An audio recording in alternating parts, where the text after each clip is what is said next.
The waiter at Chez Laurent looked nervous as he approached our table with the check. I didn't blame him. Ayla's birthday dinner had turned into a spectacle, complete with her friends cackling like hyenas and her new business associate, Jonas Redd, leaning back in his chair like he owned the place. "Don't get your hopes up, Sornel," Ayla said, swirling her third glass of wine and fixing me with that smirk I'd grown to hate. "You're temporary." The table erupted in laughter. Jennifer Morrison, Ayla's college roommate turned event coordinator, nearly choked on her champagne. Even Jonas chuckled, his perfectly white teeth gleaming under the restaurant's dim lighting. They all thought it was hilarious, the blue-collar husband getting roasted at his wife's birthday dinner. I sat there, my hands steady on the white tablecloth, watching these people who'd never worked a real day in their lives.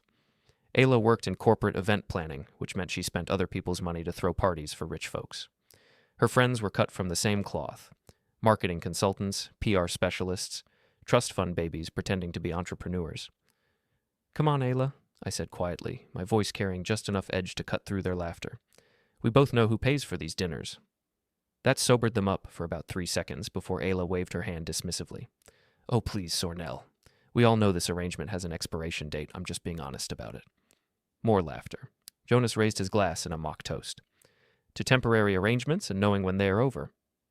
I'd been suspicious for months. The late nights at client meetings that never seemed to generate any actual business. The new clothes that appeared in our closet. Designer pieces that cost more than I made in a week at the garage. The way she'd started pronouncing certain words differently, like she was trying to sand the edges off her working-class upbringing. But it was the phone that confirmed everything. While Ayla was in the bathroom touching up her makeup, she'd left it face down on the table. A text notification lit up the screen, and I caught just enough to see Hotel Meridian, room 412, and "Can't wait to see you tomorrow, Jay." The pieces clicked into place with mechanical precision. Jonas Redd, the venture capitalist who'd been circling Ayla's company for months, supposedly interested in investing in her event planning business. The same Jonas who was sitting across from me now, looking entirely too comfortable for someone who was supposedly just a business contact. I pulled out my wallet and counted out exact change for my portion of the bill. The salmon, 1 beer, and my share of the tip. No more, no less. The table went quiet as I stood up, straightening my jacket. "Looks like the temporary just ended," I said, meeting each of their stares in turn. "Enjoy the rest of your evening." I walked out of Chez Laurent without looking back, ignoring Ayla calling my name. The valet brought my truck around, a 10-year-old Ford that looked like a rust bucket next to the BMWs and Mercedes in the lot, but it was paid for, and it was mine. In the driver's seat, I pulled out my phone and opened the banking app. 3 weeks ago, when I'd first started noticing the changes in Ayla, I'd done what any mechanic does when he hears a strange noise in the engine. I'd started diagnosing the problem. That meant going through our finances, our lease agreement, and every contract with my name on it. What I'd found was illuminating. Ayla had been living large on my credit. The apartment lease had me as the primary guarantor. The deposits for her upcoming business expansion were tied to my accounts. Even the car she drove was registered in my name, though she'd been the one making the payments. I started with the lease. A quick call to the property management company, using the release clause I'd discovered buried in the fine print. As the primary guarantor, I had the right to withdraw from the lease with 30 days' notice, provided all current obligations were met. I'd already transferred 1 month's rent to cover the notice period. Next came the event deposits. Ayla had been planning some kind of grand opening for her expanded business, complete with a rented venue, catering, and entertainment, all of it secured with my credit cards. I called each vendor, explained that I was withdrawing financial backing for the events, and requested immediate cancellation and refund processing. The shared planning apps were next. Ayla used several digital platforms to coordinate her events, and I'd been listed as a backup administrator when she'd needed someone with better tech skills to set them up. I revoked my access and changed the payment methods from my accounts to hers. My phone buzzed with a text from Ayla. "What the hell did you just do? Everyone's asking where you went." I ignored it and continued working. The wedding venue deposits were the big one. Apparently, Ayla had been planning upgrades to someone's wedding, possibly her own to Jonas, using my financial backing.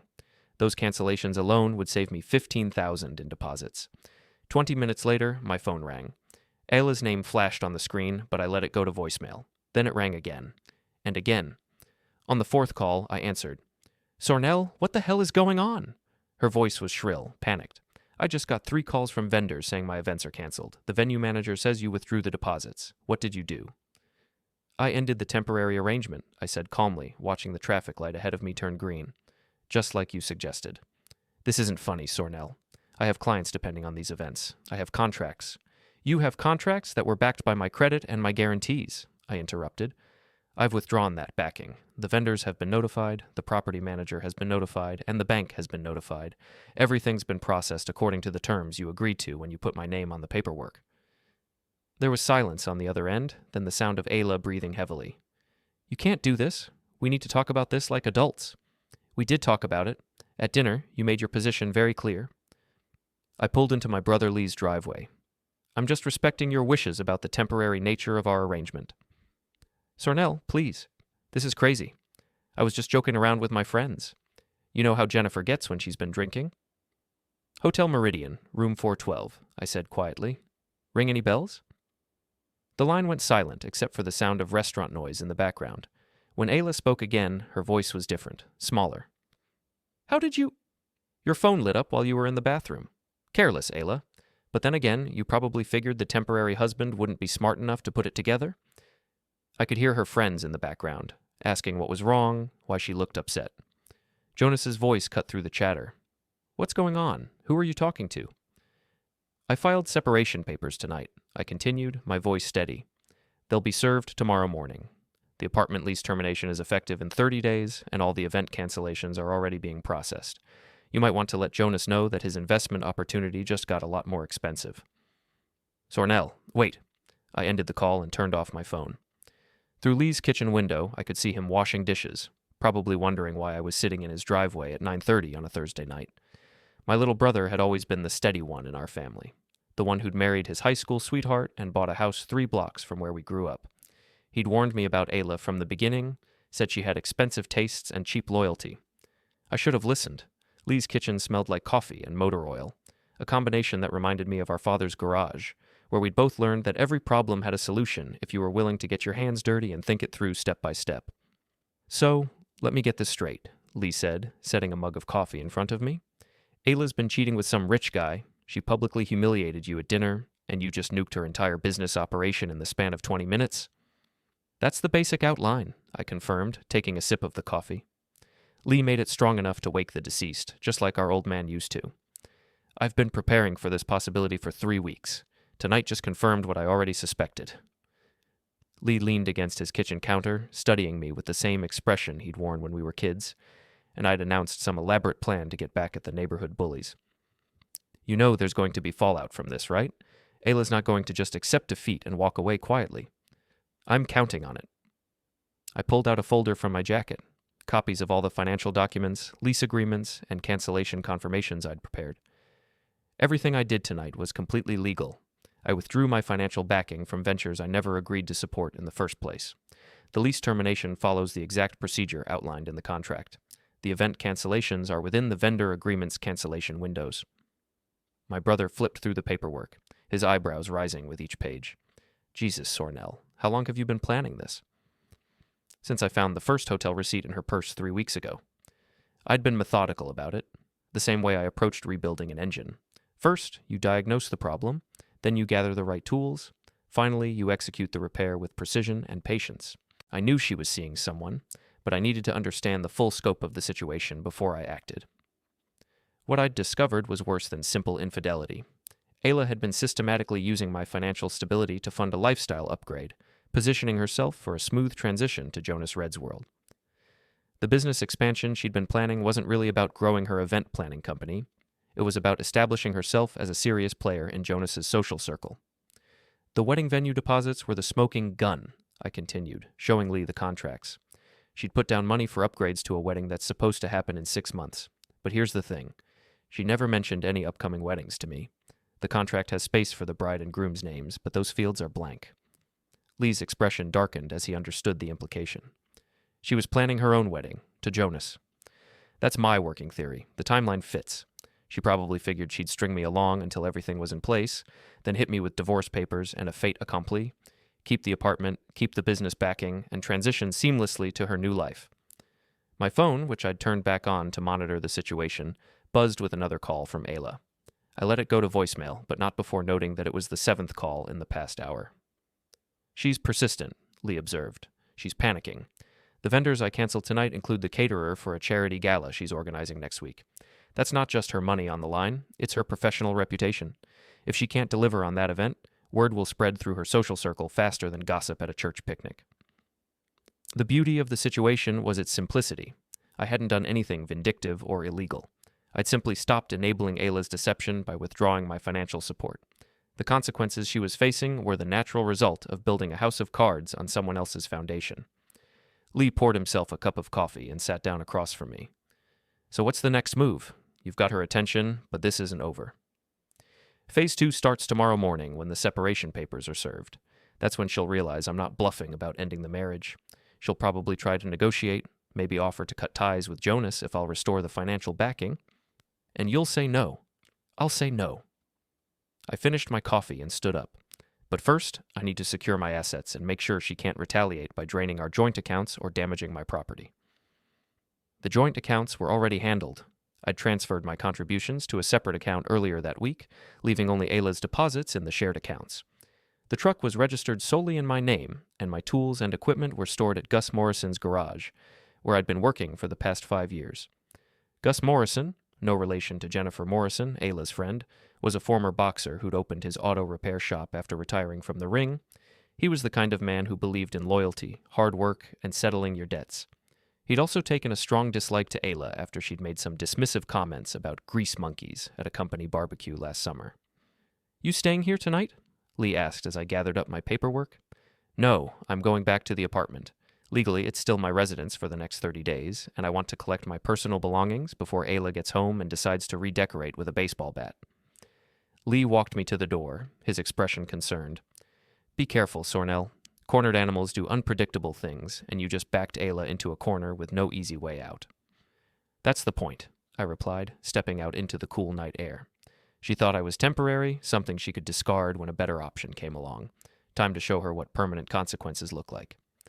The drive back to our apartment took 15 minutes, giving me time to think through the next phase of the plan. Ayla would probably spend the night at Jennifer's place, or maybe even at Jonas's penthouse, strategizing her response. That gave me a window to pack my essential belongings and secure anything I couldn't afford to lose. The apartment was dark when I arrived, confirming that Ayla hadn't come home yet. I let myself in and flipped on the lights, looking around at the space we'd shared for 2 years. The furniture was mostly mine, practical pieces I'd bought when I'd first moved out of my parents' house.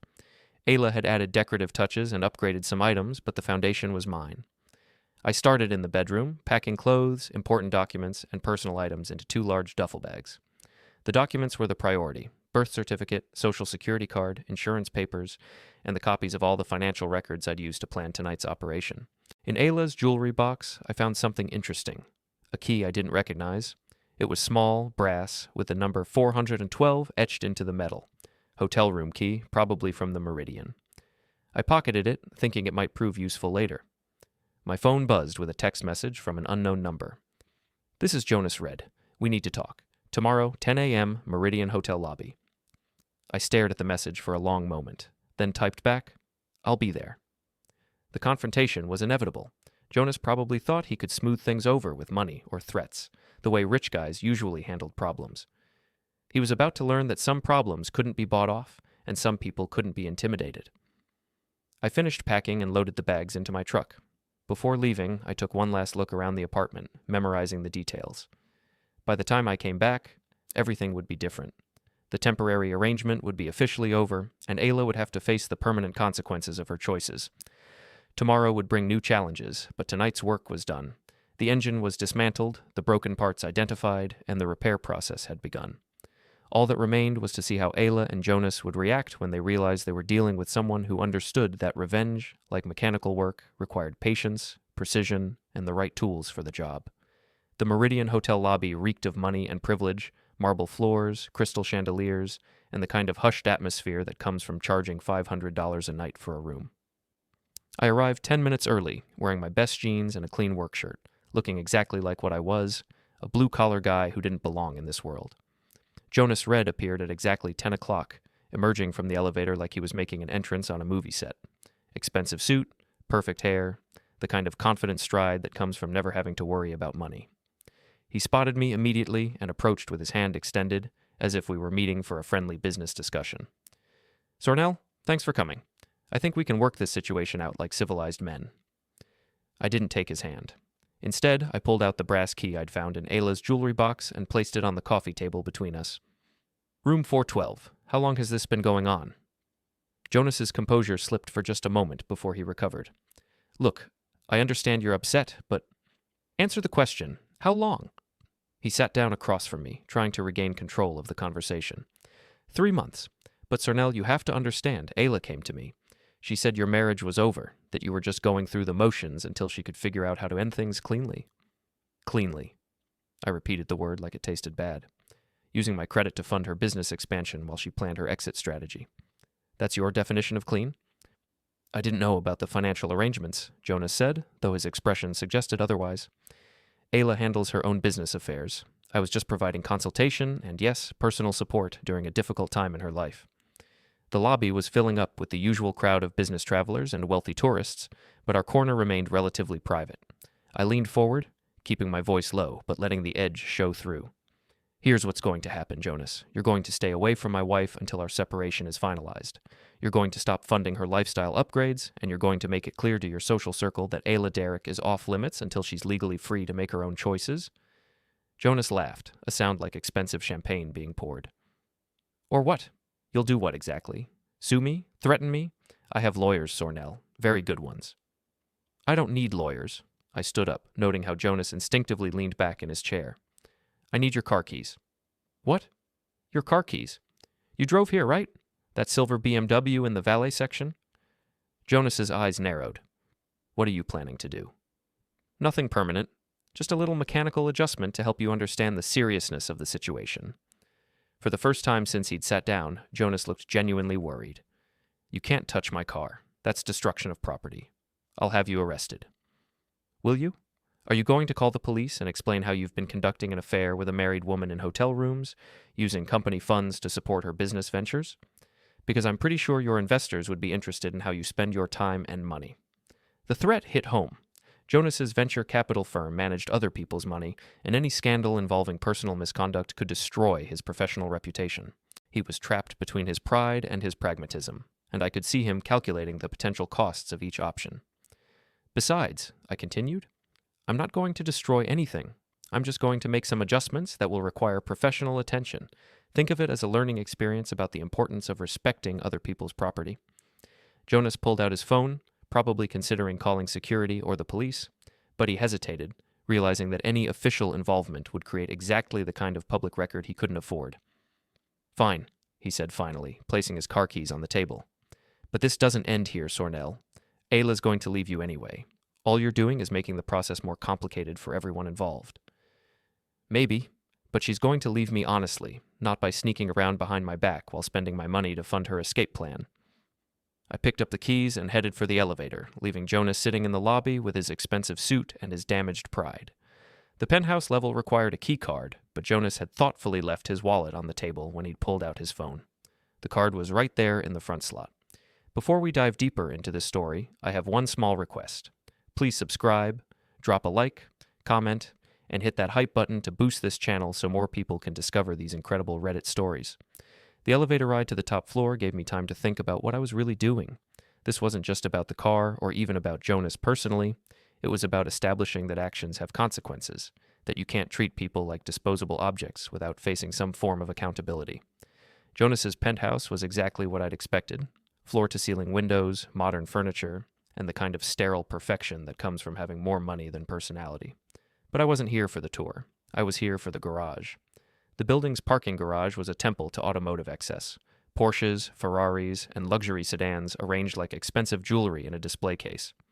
Jonas's BMW was easy to spot, gleaming silver under the fluorescent lights. I popped the hood and got to work. Nothing permanent, nothing that would cause actual damage, but enough to ensure that the car wouldn't start without professional attention. I disconnected the battery, loosened a few key connections, and removed a critical fuse from the electrical system. To someone without mechanical knowledge, it would look like a catastrophic failure. To a qualified mechanic, it would be obvious that the problems were intentionally created. The final touch was a note, placed under the windshield wiper. "Temporary problems require permanent solutions. Next time, ask before you take what doesn't belong to you." I took the elevator back to the lobby, where Jonas was still sitting at our table, looking like a man who just realized he'd seriously underestimated his opponent. "Your car's in the garage," I said, dropping his keys on the table. "You might want to have it looked at by a professional. Sometimes these foreign cars develop electrical problems without warning." Jonas started to stand, probably planning to check on his vehicle, but I held up a hand to stop him. "One more thing, Jonas. Ayla's going to try to convince you that I'm the problem here, that I'm some kind of controlling husband who won't let her move on with her life. Don't believe her. I'm just a mechanic who doesn't like being lied to or stolen from. As long as you remember that, we won't have any more problems." I walked out of the Meridian Hotel feeling like I'd accomplished something important. Not revenge, exactly, but a kind of balance. Jonas had learned that his money and social status couldn't protect him from the consequences of his actions. Ayla would learn the same lesson soon enough. My phone buzzed with a text from Lee. "How did the meeting go?" I typed back, "Jonas got a crash course in automotive maintenance. Phase 3 starts tonight." Phase 3 was the most important part of the plan, the public reckoning that would make it impossible for Ayla to spin the narrative in her favor. She'd spent months building her reputation as a successful event planner and social climber. Tonight, at the charity gala she'd organized, that reputation would face its first real test. The gala was supposed to showcase Ayla's skills to the city's social elite, but with the catering canceled and the venue deposits withdrawn, it was going to be a disaster. And I was going to be there to watch it happen, dressed in my best suit and carrying a folder full of documentation that would make it very clear who was responsible for the evening's entertainment. The grand ballroom at the Riverside Convention Center buzzed with nervous energy when I arrived at 6:30, 30 minutes before the charity gala was scheduled to begin. I'd bought a ticket weeks ago, back when I still thought I was supporting my wife's career. Now I was here as an observer, watching Ayla's professional reputation crumble in real time. She stood near the entrance, wearing a black cocktail dress that probably cost more than most people's monthly rent, frantically talking into her phone while gesturing at empty tables where catering stations should have been. Her face was pale beneath her carefully applied makeup, and I could see the panic in her eyes even from across the room. "Sornel!" Jennifer Morrison appeared at my elbow, looking harried and accusatory. "What are you doing here, after what you did yesterday?" "I bought a ticket," I interrupted, showing her the printed receipt. "This is a charity event, right? I wanted to support the cause." Jennifer's eyes narrowed. "Don't play innocent. You know exactly what you did. The caterers, the decorations, the entertainment, everything's been canceled. Ayla's been up all night trying to salvage this event." "That's unfortunate," I said, keeping my voice neutral. "What happened?" "You know what happened. You pulled your financial backing and left her scrambling to find replacement vendors at the last minute. Do you have any idea how much damage you've done to her reputation?" Actually, I had a very precise idea. I'd calculated the potential consequences before I'd made the first phone call. The charity gala was supposed to be Ayla's showcase event, the one that would establish her credibility with the city's social elite. Instead, it was going to be a public demonstration of her inability to deliver on her promises. "Where's Jonas?" I asked, scanning the room. "I thought he was investing in Ayla's business. Couldn't he cover the emergency expenses?" Jennifer's expression went from angry to uncomfortable. "Jonas had to travel unexpectedly. Business emergency." "Car trouble?" I suggested innocently. The truth was that Jonas was probably at a BMW dealership, trying to explain to a mechanic why his $50,000 luxury sedan had suddenly developed multiple electrical failures overnight. The repairs would be simple enough once the technician figured out what had been disconnected, but the diagnostic time and emergency service fees would cost him several $1,000s and a significant blow to his pride. Guests were starting to arrive, and I could see Ayla's panic intensifying as she realized the scope of the disaster she was facing. The venue was decorated, but sparsely. A few volunteers had managed to set up a basic bar service, but the elaborate catering menu that had been advertised was nowhere to be seen. The live entertainment had been replaced by a basic sound system playing generic background music. Mayor Patricia Hendricks arrived at 7 o'clock sharp, accompanied by several city council members and their spouses. She approached Ayla with the confident smile of someone expecting to be impressed, and I moved closer to overhear their conversation. "Ayla, darling, this is wonderful," the mayor said, looking around the half-empty ballroom. "Where should we start? I'm eager to see what you've planned for us tonight." Ayla's smile looked like it was held in place with wire. "Well, we've had some last-minute changes to the program. The catering is running a bit behind schedule, and we're making some adjustments to the entertainment lineup." "Oh." Mayor Hendricks' enthusiasm dimmed noticeably. "Will there be dinner?" The invitation specifically mentioned a full dinner service. "We're working on it," Ayla said, her voice tight with stress. There were some unexpected complications with our vendors, but we're confident we can provide an excellent experience for our guests. I chose that moment to approach their conversation, extending my hand to the mayor with a friendly smile. Mayor Hendricks, good to see you again. Sornel Derrick, I work at Morrison's Auto Repair. We serviced your husband's car last month.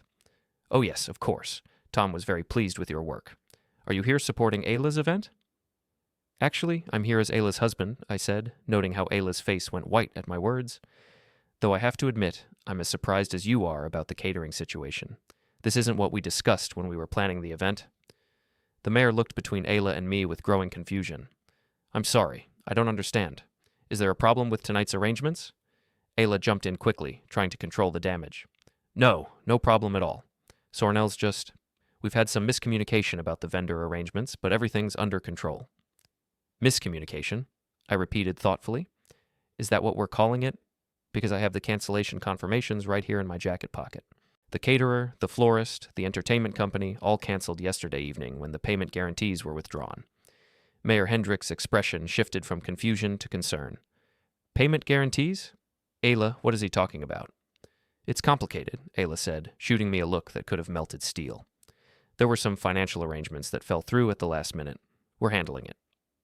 Actually, it's not complicated at all, I said, pulling out my folder of documentation. The event was being funded through my personal credit and business guarantees. When I discovered that my wife was using those funds to support ventures I hadn't agreed to, I withdrew my backing. The vendors were notified according to the terms of their contracts. The mayor took the papers I offered and scanned them quickly, her expression growing more serious with each page. Around us, other guests were starting to notice that something was wrong. The lack of food service was becoming obvious, and word was spreading through the crowd that the evening's promised entertainment wasn't going to materialize. Ayla, Mayor Hendricks said finally, this is very concerning. The city approved this event based on your representations about the quality and scope of the services you would provide. If you don't have the resources to deliver what you promised... We can fix this, Ayla said desperately. Give me until tomorrow morning, and I'll have everything sorted out. The vendors can be rehired, the catering can be rescheduled. With what money? I asked quietly. Your business accounts don't have enough to cover these expenses, and my financial backing has been permanently withdrawn. Unless Jonas is planning to step up with his investment capital, I don't see how you're going to deliver on any of these promises. Ayla's composure finally cracked. This is sabotage, plain and simple. Sornel is deliberately undermining my business because he's angry about our personal relationship. He's trying to destroy my career out of spite. Is that true, Mr. Derrick? Mayor Hendricks asked, her tone carefully neutral. No, ma'am. I withdrew my financial support when I discovered that my wife was using it to fund activities I hadn't agreed to support, including what appears to be planning for her own wedding to another man. The documentation is all there. Hotel receipts, venue deposits for events she never discussed with me, and financial commitments made in my name without my knowledge or consent. The mayor's eyebrows rose as she found the relevant papers in my folder. These are wedding venue contracts with your name as the financial guarantor, but the bride and groom fields are blank. That's because Ayla was planning to fill them in once she'd figured out how to end our marriage and transition to her new relationship.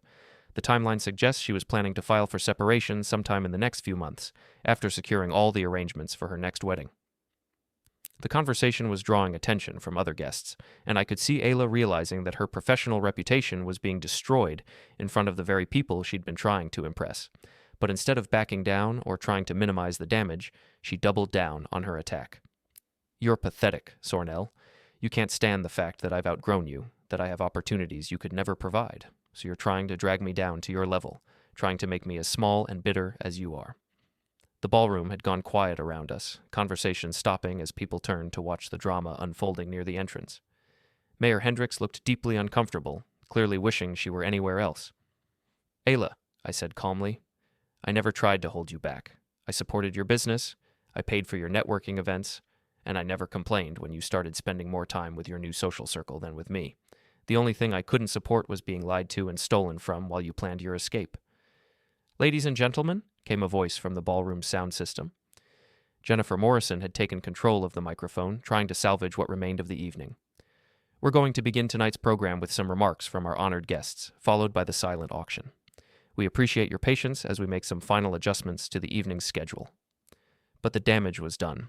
Word of the confrontation had spread through the crowd, and I could see guests checking their phones, probably looking up the details of Ayla's business and my accusations. In the age of social media, reputation destruction happened in real time, and Ayla's carefully constructed professional image was collapsing faster than a house built on sand. Mayor Hendricks handed me back my folder and turned to Ayla with the expression of profound disappointment. Ms. Derek, I think it would be best if you stepped away from tonight's event. The city will be reviewing our approval of this function and will need to discuss the implications for any future events you might wish to organize.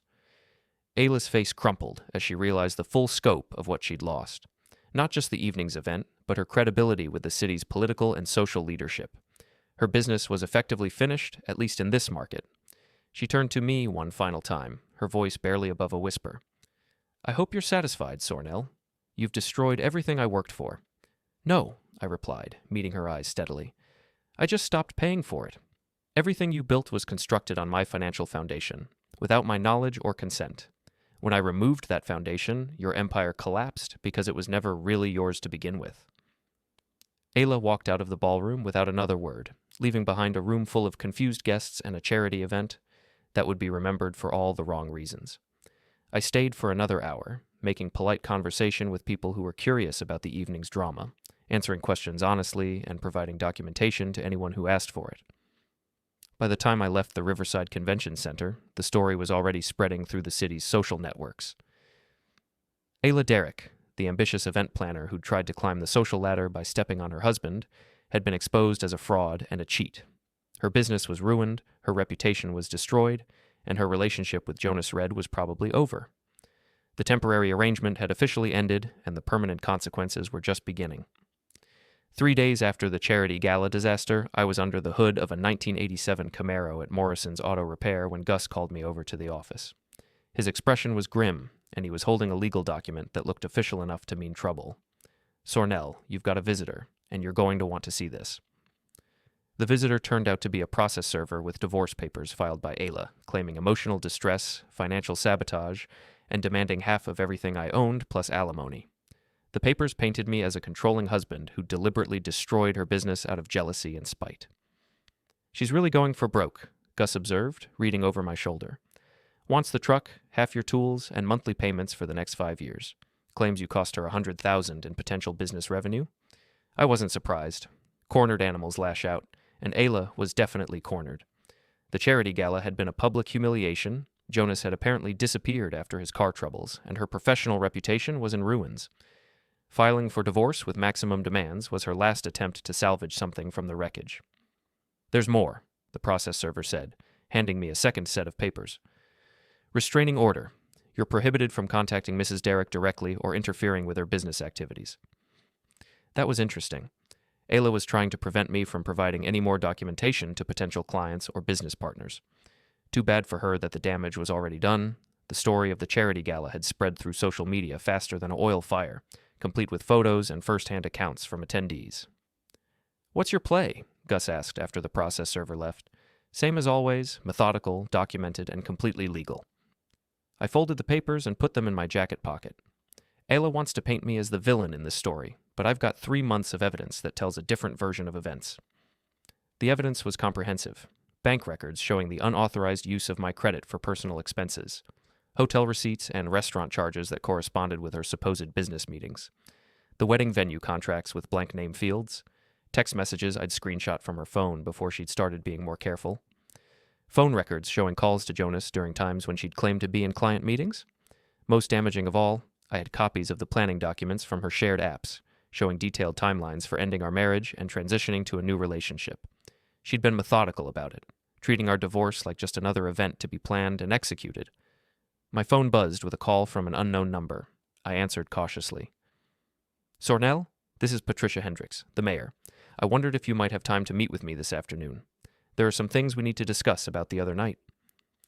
An hour later, I was sitting in the mayor's office, drinking coffee and reviewing a stack of documents that painted a very unflattering picture of Ayla's business practices.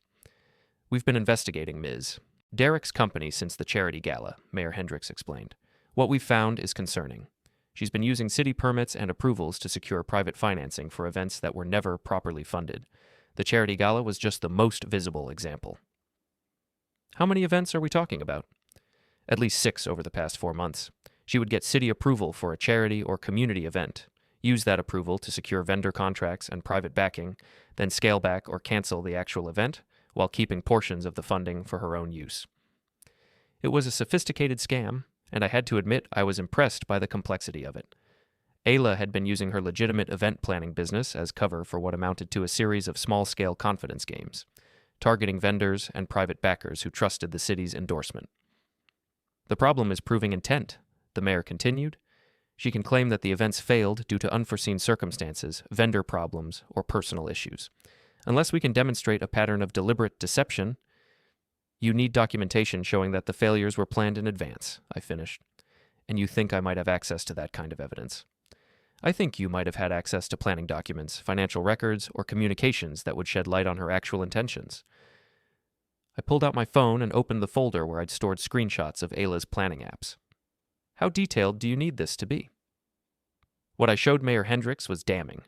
Ayla's digital planning documents revealed a sophisticated timeline for extracting maximum value from each event while minimizing her actual financial exposure. She would secure city approval and vendor contracts, collect deposits and backing from multiple sources, then create unforeseen problems that would justify scaling back the events while keeping portions of the money. The charity gala was supposed to be the culmination of this strategy, a high-profile event that would establish her credibility for even larger scams. My withdrawal of financial backing had disrupted her timeline, but the planning documents made it clear that she'd never intended to deliver the full scope of services she'd promised. "This is exactly what we need," Mayor Hendricks said, studying the screenshots. "With your permission, I'd like to forward these to the district attorney's office. What Ms. Derrick has been doing isn't just unethical, it's criminal fraud." "You have my permission," I said without hesitation. "But I want something in return." "What's that?" "When this goes public, I want it made clear that I was a victim of her fraud, not a participant in it. She's trying to paint me as a controlling husband who sabotaged her business out of jealousy. I want the record to show that I was protecting myself from someone who was systematically stealing from me." Mayor Hendricks nodded. "That's a reasonable request. And Mr. Derrick, thank you for bringing this forward. You've potentially saved the city from significant financial and reputational damage." I drove back to Morrison's auto repair feeling like a weight had been lifted from my shoulders. Ayla's divorce filing had been her final mistake. By claiming that I'd cost her legitimate business revenue, she'd opened the door to a detailed examination of exactly what her business practices had been. The evidence I'd provided to the mayor would make it impossible for her to maintain the fiction that she'd been running a legitimate operation. My phone rang as I pulled into the garage parking lot. Lee's name appeared on the screen. "Have you seen the news?" he asked without preamble. "What news?" Channel 7 just ran a story about fraud investigations into local event planning companies. They didn't name names, but they showed footage from the charity gala and interviewed several vendors who said they'd been stiffed on payments. "How bad does it look?" "Bad enough that anyone who's thinking about hiring an event planner is going to do a lot more research first." "And Sornel?" They interviewed Jonas Redd. He threw Ayla completely under the bus, claimed he was an innocent investor who was deceived about the scope and legitimacy of her business operations. That was the final piece falling into place. Jonas had clearly decided that his association with Ayla was more liability than asset, and he was distancing himself as quickly and publicly as possible. Without his financial backing and social connections, Ayla was completely isolated. The divorce proceedings would be interesting, but I wasn't worried about the outcome. Ayla's demands for half my assets and ongoing alimony would be difficult to justify when the evidence showed that she'd been systematically defrauding me and others for months. Her claims of emotional distress would ring hollow when her own planning documents revealed the calculated nature of her deception. More importantly, the restraining order she'd obtained would work in my favor. It would prevent her from claiming that I was harassing or intimidating her when the criminal investigation began. I would be able to demonstrate that I'd maintained complete distance from her while cooperating fully with law enforcement. That evening, I sat in Lee's kitchen, drinking coffee and watching the local news coverage of the fraud investigation. The story was gaining momentum, with more vendors and victims coming forward to share their experiences. Ayla's photo appeared on screen, identified as a person of interest in the investigation. "So what happens now?" Lee asked. "Now we wait for the legal system to do its job," I replied. "The divorce will be resolved in my favor, the criminal charges will be filed based on the evidence, and Ayla will face the permanent consequences of her temporary thinking." "And you? What's next for you?" I thought about that for a moment. I go back to work. I rebuild my life without someone who saw me as a disposable resource, and I remember that sometimes the best revenge is just refusing to be a victim. The temporary arrangement was officially over. Ayla had learned that actions have consequences, that you can't build a life on lies and theft without eventually facing accountability. She'd thought she was smart enough to use me as a stepping stone to something better, but she'd underestimated the value of honesty, loyalty, and hard work. The last text message I received from her came 3 days later, after the criminal charges were filed. "I hope you're satisfied with what you've done to me." I didn't reply, but if I had, I would have told her that I hadn't done anything to her. I'd simply stopped enabling her to do things to other people. The difference was important, even if she'd never understand it. The temporary had ended, and the permanent had begun. And for the first time in months, I felt like I could breathe freely again.